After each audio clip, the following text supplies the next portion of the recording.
Cara, eu me orgulho em falar isso, né? Eu sou um cara que ando muito em retidão. Sou muito correto com as minhas coisas, né? Então, sofro quando vejo algo fora do lugar, né? Quando eu vejo algo de errado nos bastidores, sofro, mas assim, eu sou persistente, né? Eu tento fazer com que aquilo, eu tento virar o jogo, vai, né? Mas eu sofro bastante. Existe uma questão que ela está muito presente nos últimos tempos, ela está orbitando aqui em mim, né? E eu tenho conversado muito com algumas pessoas assim mais próximas sobre isso. Não quero causar polêmica, mas só para você entender o que eu enxergo, né? Vou dar um exemplo. Outro dia eu estava num local e eu comentando assim com o pessoal, falei assim: qual foi o último ou os últimos artistas aqui em nossa terra, aqui do samba, né, da nossa baixada, que despontaram, assim, que explodiram? Faz muito tempo que isso não acontece. Faz muito tempo que isso não acontece.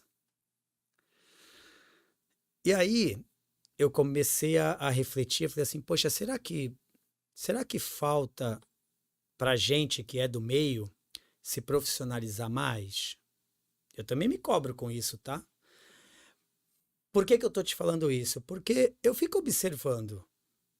A gente vive na vida fazendo comparações, pô. A gente compara.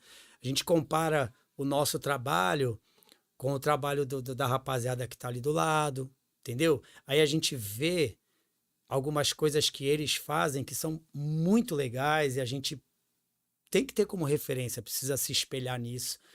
Mas o contrário também acontece. A gente vê muita coisa sendo feita de forma errada, né? E aí eu fico pensando, será que não é esse o problema?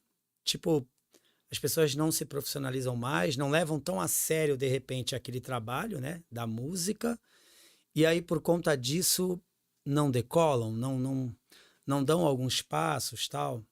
Isso eu tô falando em relação a grupos, né? Eu acho até que se eu lembrar, eu vou fazer outros comentários aí ainda a respeito disso.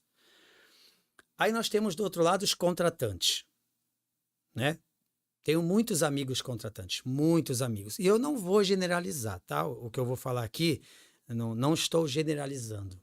Mas assim, não é todo contratante, por exemplo, que ouve você tocando ali no palco e sabe o que você está fazendo, por exemplo. Falar, pô, essa molecada aí, então. Porque você vai ali, você vai levar um puta num trabalho, vai um baita num trabalho bacana, um negócio às vezes muito mais elaborado do que o normal, tal, mas para muitos dos contratantes isso não faz a menor diferença. Pode E eu não falar. estou, Vou desligar. eu não estou generalizando, tá? Existem muitos contratantes que eu tenho certeza que tem essa sensibilidade de apurar, falar assim, caramba, esse trabalho aqui é muito bacana, esse outro trabalho aqui é muito bacana e tal, mas eu acredito que isso não seja uma regra, tá? E eu entendo, se eu tivesse uma casa, por exemplo, noturna e fosse contratar músicos, talvez, pensando para o meu lado, eu colocaria aquele produto na minha casa que me desse melhor retorno, porque não há nada de mal pensar nisso. Mas você entende que aí começam a acontecer aquelas coisas, né? Você acaba não conseguindo tocar num determinado lugar porque teu custo para aquele lugar é muito alto.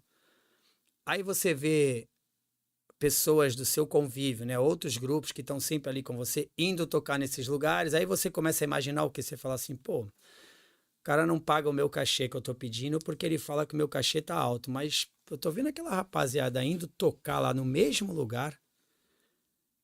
Pô, de duas uma, ou o cara não me quer na casa dele, ou aquela rapaziada tá indo tocar por um valor muito aquém do que seria possível. Mas olha que interessante. E daí, se o cara tá indo por um custo menor, a rapaziada, é porque aquele custo tá atendendo a necessidade deles. A gente não pode reclamar também com isso, né? Mas você entende? Isso tudo fica passando assim pela nossa cabeça. A gente tenta entender o mercado de uma forma geral, sabe? E, de uma forma geral, o mercado ele é bem difícil. Bem difícil. Você pode contar nos dedos aqui comigo hoje, aqui, por exemplo, em Santos. Ou vamos falar de Santos, tá? Eu sei que São Vicente está aqui do ladinho e tal, mas vamos falar de Santos. Vamos contar quantas casas tem noturnas para a gente tocar samba? Não, não vai encher as duas mãos aqui. Não vai encher as duas mãos. Então, assim, o mercado, ele é difícil, né? Ele é difícil. Então, a gente tenta, roda de samba pelo menos, a gente tenta se diferenciar de alguma forma, né? A nossa composição hoje é uma composição que eu não sei... Eu sei que tem alguns grupos que, de repente, fazem da mesma forma, mas não tocando a mesma linha de samba que a gente, né?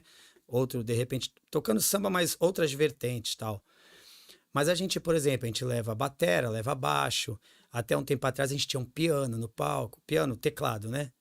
A gente tenta fazer alguma coisa de diferente para tentar se destacar entre os demais, né?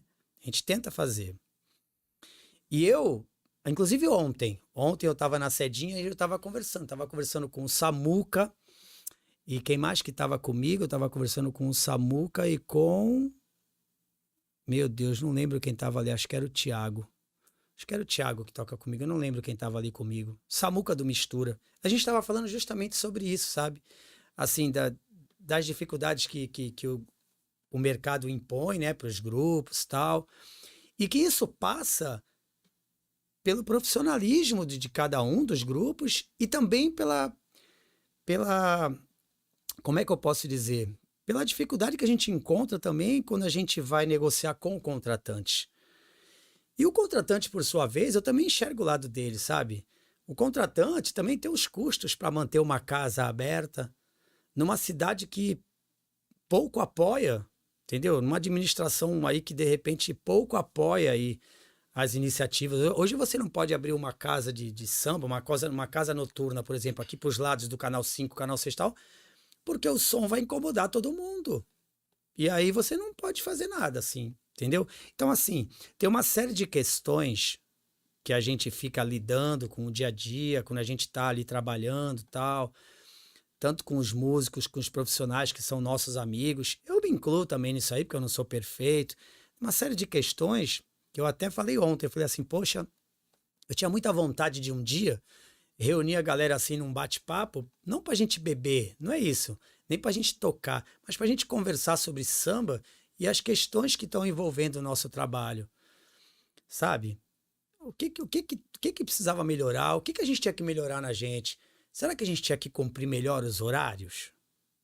Aí, uma questão. Você que é músico aí, que está ouvindo o nosso podcast aqui, você cumpre os horários? Eu sou o cara mais chato do mundo com horário. Eu vou tocar às 10 da noite, o meu time tá às 9 no local. Por quê?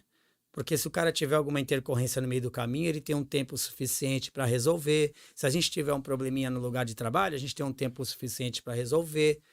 Mas será que todo mundo respeita horários, por exemplo? Não. Então, eu tenho muita vontade, assim, sabe? Fica aí o recado até pra galera aí. Tenho muita vontade de reunir um pessoal, assim, o pessoal que faz a noite aí do samba e tal, inclusive os contratantes, para bater um papo franco, sabe? Fabinho, hoje o cachê de um músico, já que é para falar, vamos falar. O cachê de um músico, em média, 150 hoje. Quem tá ganhando melhor tá ganhando R$ 200, talvez R$ 250. Cara, isso é muito ruim, cara. Nossa, pouco. Mas é isso aí. E eu tô falando, eu tenho certeza que muitos músicos ganham bem menos que isso aqui na Baixada. Bem menos que isso, sabe? Pro contratante é muito caro pagar um valor desse. E pro músico fica muito complicado. Tem músico que investe 6, 7 mil reais num instrumento. Tem músico, o baterista, por exemplo. O baterista tem que levar uma bateria dentro de um carro, porque ele não consegue ir de moto para tocar bateria. Entendeu? Então, assim, são questões que... A tua pergunta foi assim, né? Pô, você já se chateou com alguma coisa assim? eu gostaria muito, cara, de poder trocar mais ideias com a rapaziada do samba, assim, para que isso que eu tô te falando aqui, para que as pessoas pudessem desabafar e falar, pô, eu acho tão errado isso aqui quando acontece assim, assim, assim, pra gente ver se a gente encontra algumas formas de corrigir isso e melhorar o trabalho de todo mundo, sabe? Eu sinto falta disso, né? Sinto muita falta disso aí. Mas eu colaboro da forma que eu posso. Outro dia mesmo, eu chamei o Saúva, Marcelo Saúva, o Saúva fez um site, cantormarcelosaúva.com.br. Acessem lá, hein? cantormarcelosaúva.com.br. Entrei lá no site do Marcelo lá, chamei o Marcelo no canto, falei, Marcelo, pô, cara, posso te dar assim, Feedback. te dar um feedback? Falei lá, na manhãzinha, Marcelo é meu amigão, cara, meu amigão, me dá uma liberdade, sabe? Troquei uma ideia com o Marcelo, cara, agradeceu, foi mó legal essa troca, sabe? O Marcelo tem o trampo dele, maravilhoso, a gente tem o nosso, a gente é super amigo e a gente concorre por um espaço no mercado, né? Mas olha que legal, pô, eu senti maior vontade de poder passar isso pra ele. Muita gente passa também feedback pra gente. Eu sinto muita falta, sabe, dessa troca. E eu acho que essa troca, ela poderia ajudar muita gente, sabe? Muita gente. Todo mundo se ouvir, sabe? O que que tu precisa, cara? O que que não tá legal pra ti que a gente poderia melhorar? O contratante precisava ouvir isso. Tem lugar que você vai que você, tipo, não que isso, não que isso tenha que ser uma regra, tá? Não é uma regra, mas é uma questão de bom senso, tá? Tem lugar que você vai tocar que o contratante te oferece bebida. Uma guaraná, Balde, né? uma cerveja, um balde que seja, para quem gosta de beber cerveja. Eu não bebo, mas eu tomo minha Coca-Cola. Tem lugar que você tem que pagar a sua bebida. Tá tudo bem, tá tudo bem. Mas você entende? É essa troca para a gente poder entender um lado e entender o outro, eu acho que ela é muito necessária. Ela não existe muito assim, sabe? Eu queria que tivesse mais troca entre os artistas, entre as pessoas, um bate-papo franco, assim, não é uma lavagem de roupa suja, não é isso, mas um bate-papo franco que a gente pudesse trocar mais e entender as dores de cada um, não só do lado artístico, mas também do lado dos contratantes. A gente falar, eles falarem. E eu vou dar a palavra pra ti, porque eu falo pra caramba. Tu Não, não me pode ficar à corta, cara. Tu não me vontade. corta. A audiência aí vai falar assim, cara, esse cara não para de falar, mano.